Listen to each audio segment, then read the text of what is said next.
Kaligtaan ang bayarin sa kuryente. Ito ang walang hanggang bentilador na hinihintay mo. Talaga bang tumatakbo ito magpakailanman ng walang kuryente? Ano ang tunay na lihim dito? Ito ay isang napakagandang piraso ng mekanikal na inhinyeriya. Ginagamit nito ang napakalaking elastikong lakas ng simpleng goma. I-twist ito, pakawalan at panoorin ng mga talim na umikot. Walang baterya, walang kable, purong pisikal lamang.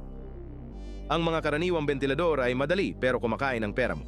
Dagdag pa, wala silang silbi kapag may blackout. Ang version na ito na gawa sa goma ay sobrang mura at gumagana kahit saan. Pero hindi ito tunay na perpetual. Kailangan mo itong i-rewind at sa huli ay mawawala rin ang hangin.